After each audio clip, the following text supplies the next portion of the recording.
suis Maître Azambek Jean Dali, avocat de la partie de Madresse. Je suis Maître Maloulou Tonémé, avocate de la partie de Madresse. Je suis Iti de Rodney, avocat de la partie de Fondresse.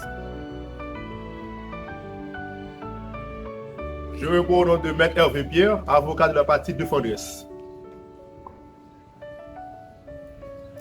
Je suis Joseph Benix, député. Suis Noël Suze, créancière. Je suis Cléobert Dorville, greffier du tribunal de paix de Ouanamètre. Je suis juge Marie-Walbert Philistin, juge de paix du tribunal de Ouanamètre.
Veuillez vous asseoir. En date du 2 juillet 2024, le tribunal siège en matière civile. L'audience est ouverte. Greffier, veuillez évoquer les affaires du placé. Affaire 902. Le sieur Jean-Jacques contre la dame Jean-François Maryse. Affaire 903. La dame Marie-Paul contre la dame Jocelyne Jean. Affaire 904. Le sieur Vénix Joseph contre la dame Noël 6.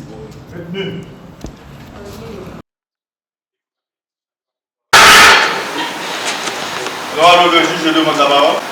Allez-y, Merci, magistrat. Je suis Maître Azambek Jean Dali, avocat de la partie de Madresse de la dame Suze Noël.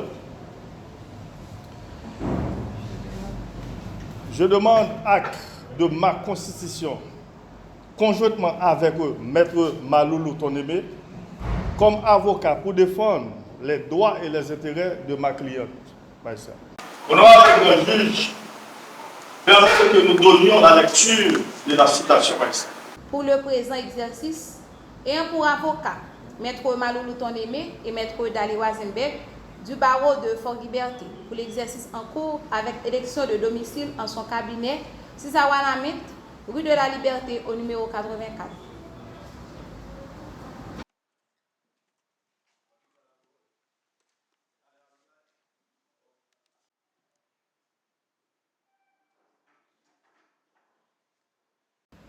Honorable magistrat, je demande la parole. Honorable magistrat, je suis Maître Hervé Pierre, avocat de la partie de Fondresse. Je demande acte de ma constitution, conjointement avec Maître Rodney Tidé, pour défendre les droits et les intérêts de notre client, le sieur Vénix Joseph. Le tribunal vous en donne acte, Maître Hervé. Magistrat, comme les pièces sont communiquées partie, je demande à la partie que les pièces soient communiquées. Comme il nous est ordonné, nous communiquons les pièces pour l'édification de la partie adverse.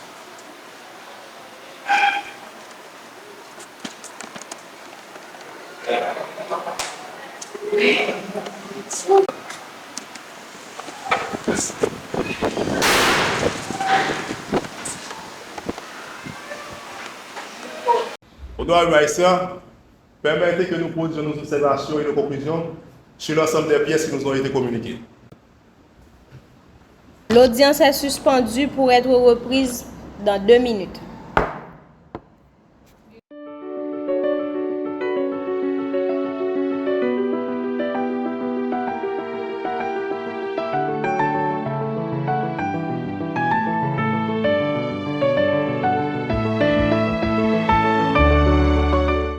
L'audience est reprise. Je sollicite la parole. Honorable magistrat, en date du 15 mars 2024, ma cliente Noël Suze a contracté un prêt de 18 000 gourdes sous 5 privés avec le sieur Félix Joseph pour une durée de 2 mois. La date échéante, nous lui avons envoyé une sommation dont nous avons reçu l'accusé de réception pour tester sa bonne foi. Face à son silence, par respect pour leur amitié, ma cliente s'est rendue chez lui pour lui demander de payer sa dette. Et c'est à ce moment que le sieur Félix Joseph lui a affirmé qu'il ne lui doit rien et a chassé ma cliente de chez lui. Magistrat, je demande à ce que vous ordonnez au sieur Félix Joseph de payer sa dette, de payer tous les dépenses dus à la procédure et l'honoraire des avocats qui s'élève à 6 100 gourdes. Le magistrat, je vous demande la parole.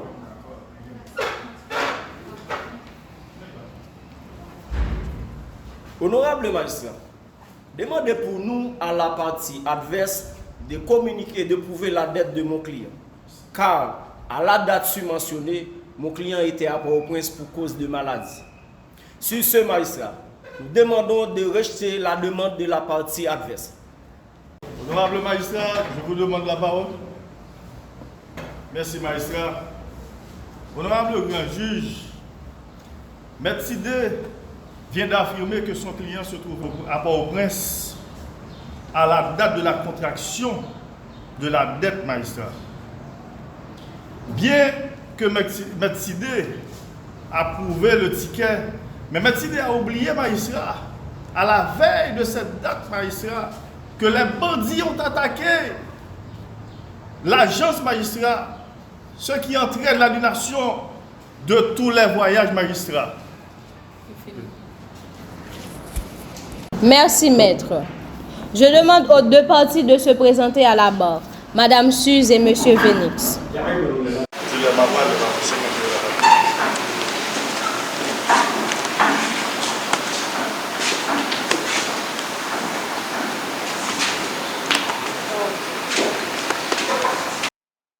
Madame Suze, veuillez expliquer les faits au tribunal. Honorable magistrat, le 15 mars 2024, j'ai prêté 18 000 gourdes à M. Félix Joseph par un contrat dont il a signé. Nous avions convenu qu'il me remboursait cette date le 15 avril. Depuis cette date, je n'ai reçu aucun paiement de sa part. J'ai essayé de le contacter à plusieurs reprises, mais il a refusé de répondre à mes appels et à mes messages. Je lui ai sommé et il nie continuellement sa dette. Good. Monsieur Phoenix, comment répondez-vous à ces accusations? Magistrat, je conteste d'avoir une somme à Madame Suze. Il n'y a jamais de preuve, magistrat. Il n'existe aucun document signé, magistrat. Tout simplement, c'était une parole contre la mienne, magistrat. Madame Suze, avez-vous des preuves pour soutenir votre réclamation? Honorable magistrat, je vous demande la parole. Merci, honorable grand juge. Oui, magistrat, nous avons suffisamment de preuves qui montrent clairement que le sieur Phoenix a emprunté à ma cliente Suze Noël. Nous avons des messages textuels, magistrat, confirmant la demande. Et encore, magistrat, nous avons un reçu signé clairement par le sieur Phoenix, magistrat, qui prouve encore cette dette, magistrat.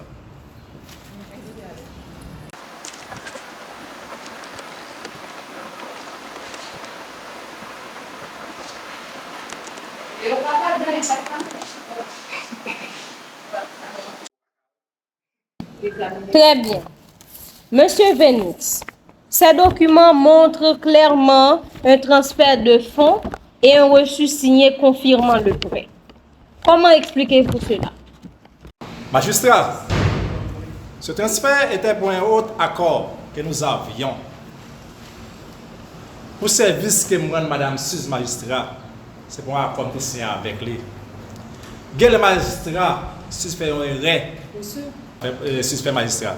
C'est pour accord que nous avons signé magistrat. Monsieur Venix, avez-vous des preuves pour étayer cette affirmation? Non, magistrat. Nous n'avons ni de preuves, ni de contrats concernant cet accord de service.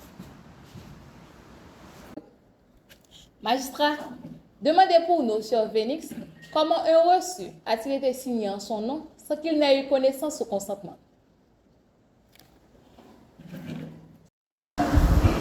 Question, Monsieur Venix. Magistrat, je ne vais pas changer data directement en tête, mais tout simplement, magistrat, c'est un point que je défends avec Suisse. Magistrat, je demande la parole. Merci, magistrat. Magistrat, demande pour nous encore au Sr. Venix la date du service qu'il a prétendu rendre à ma cliente, magistrat. Au nom du magistrat, je demande la parole. Allez-y, Magistrat, je ne vois pas l'importance de la question de M. Azenbeck. Magistrat, M. Azenbeck cherche à intimider, à trouver mon client. Répondez quand même à la question, Monsieur Venix. Magistrat, je ne vais pas gagner data directement en tête de magistrat. Tout simplement son service que je appelle Madame Suisse. Honorable magistrat, mon client m'a affirmé qu'il a signé ce contrat sur la contrainte, sur le forcing de Madame Suisse. Tellement, magistrat, il était un pays pauvre qui boit tout le temps. Il a gaspillé d'argent dans des jeux hasard. Viens con, viens nul. Annulé. Silence, s'il vous plaît. Madame Suze, vous êtes au tribunal et non au marché. Magistrat, Allez-y, je vous prie de la pardonner, magistrat. Ma cliente était sur le coup de colère, magistrat. Madame Suze, avez-vous une réponse à cette accusation de pression? Magistrat, je refuse catégoriquement cette accusation. Monsieur Venix a signé le récit de son plein gré.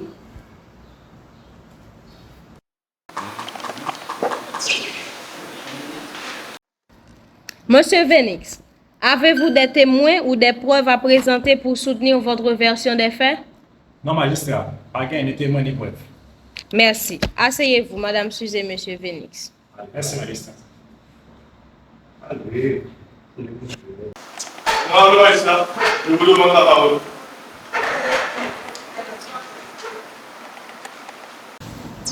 Honorable magistrat, messieurs, mesdames, nous avons des preuves solides et aussi signées par M. Venix Joseph qui montrent clairement le transfert de 18 000 gouttes. C'est incontestable, magistrat. Maître Azenbeck, nous ne contestons pas le transfert de fonds, mais ce que nous contestons, c'est la nature de la transaction. Il s'agissait d'un paiement pour un service rendu, mais pas un prêt. Mais vous êtes à l'école, il faut faire la différence entre prêt et service rendu. Rendu. C'est une affirmation sans fondement, mais votre client n'a fourni aucune preuve tangible concernant ce quelconque service rendu. De plus, le reçu signé montre clairement qu'il s'agit d'un prêt. Il est tout à fait possible que le récit ait été signé sous la contrainte de Madame Suisse. Peut-être, par erreur. Mon client maintient bien clairement que ce n'était pas un prêt, mais plutôt c'était un service rendu. Pression, erreur, ce sont des accusations graves, mais avez-vous des preuves pour soutenir ces allégations? Ton aimé, nous comptons sur la crédibilité de notre client. Il est un homme intègre. Si les circonstances de la signature du récit ne sont pas claires, nous pourrions faire valoir que Mme Suze a abusé de sa position pour obtenir cette signature. Mais c'est ridicule, mais M. Venix a signé ce reçu de son client. De plus, nous avons les preuves, les échanges téléphoniques entre le Sr. Venix et la dame Suze Noël. Son fils était malade. Il n'avait pas moyen pour lui emmener à l'hôpital. C'est là alors qu'il a tourné vers Marguerite Noël-Suze pour lui demander le prêt. Honorable magistrat, Allez-y. honorable magistrat, nous n'avons pas eu connaissance de ces échanges téléphoniques. Magistrat, comme les pièces sont communes au parti, ces problèmes sont irrécevables, magistrat. Magistrat,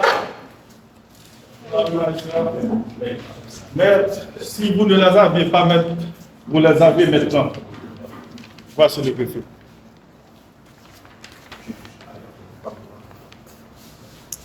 Merci. Monsieur Venix, présentez-vous à la barre. Monsieur Venix, vous savez que mentir à la barre est une faute grave punie par la loi. Je vous le demande une dernière fois. Est-ce que vous avez effectivement effectué ce prêt à la date du 15 mars 2024? Magistrat, moi j'ai un petit garçon qui était malade. Effectivement, magistrat.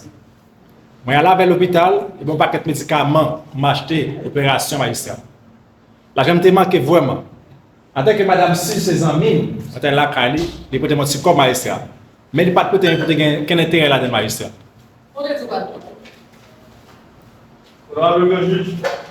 Je vois. Donc, effectivement, monsieur Venix, vous devez à madame Sus 18 000 gouttes. Oui, magistrat. On demande madame 18 000 gouttes. Effectivement, magistrat. Ok, merci. Asseyez-vous, monsieur Venix. Magistrat. Merci, magistrat. Magistrat, nous demandons toujours. Nous tenons à ce que le Seigneur Venix rembourse les 18 000 gouttes et qu'il paie les frais demandés ci-dessous, magistrat. Selon l'article 1168, magistrat, qui dit clairement, magistrat, tout fait quelconque de l'homme qui cause à autrui un dommage oblige celui par la faute duquel il est arrivé à le réparer, magistrat. Sur ce, merci. Honorable magistrat, magistrat, nous savons déjà que vous êtes réputé comme la plus grande juge de cette juridiction. Magistrat, mon client, malgré sa situation de précarité, il garde toujours son honnêteté, sa dignité. Magistrat, mon client a bien aidé le tribunal à prendre une meilleure décision. Ce que nous demandons au tribunal, magistrat, c'est de permettre à mon client de rembourser la dette en 4 versements. C'est-à-dire, magistrat, un quart de la dette par trimestre. Honorable magistrat, je demande la parole. Allez-y. Honorable magistrat, je demande de rejeter la demande de Maître Tidé.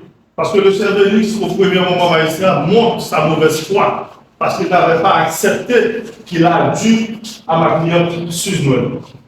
C'est que, magistrat, le Seigneur Venix doit clairement, magistrat, les 18 000 gouttes et les frais de dépens respectivement, magistrat. Merci. Honorable magistrat, je vous donne la parole. Allez-y, maintenant. Magistrat, nous sommes au tribunal pour éclairer le tribunal. Magistrat, nous sommes lumière au tribunal. En tant qu'avocat magistrat, nous sommes auxiliaires de la justice.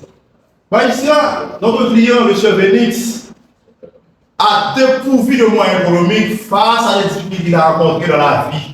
Son fils a été gravement malade, magistrat. Magistrat, la demande de mon confrère Tidé, je demande au tribunal, magistrat, que notre client, que mon client paie par échéance, magistrat, comme a dit notre confrère. Nos confrères ont demandé de payer en 4 versements le quart du montant, magistrat. Merci, magistrat. Magistrat, je sollicite la parole. Magistrat, mes confrères de la barre adverse pensent clairement que la cherté de la vie affecte seulement leurs clients. Imaginez-vous, voyez ma cliente Noël Suze. C'est une femme célibataire, une mère de 3 enfants. Comment ferait-elle? Pourquoi, magistrat, l'avocat adverse demande clairement 1 an pour que son client acquitte de sa dette? Comment elle ferait avec ses enfants? nous sommes tous ici mères et pères de famille. Vous savez très bien dans quelle situation était mon client. Mon client était dans une situation très difficile, magistrat, très déplorable, magistrat. Je pense que, magistrat, votre décision sera à la portée de tous, magistrat. Après avoir écouté les arguments des avocats, examiné les preuves soumises, il est évident que cette affaire nécessite une étude approfondie pour rendre un verdict juste et équitable. Madame Suze, Monsieur Vénix et les avocats respectifs, je vous invite à revenir dans 24 heures pour la lecture du verdict. L'audience est levée.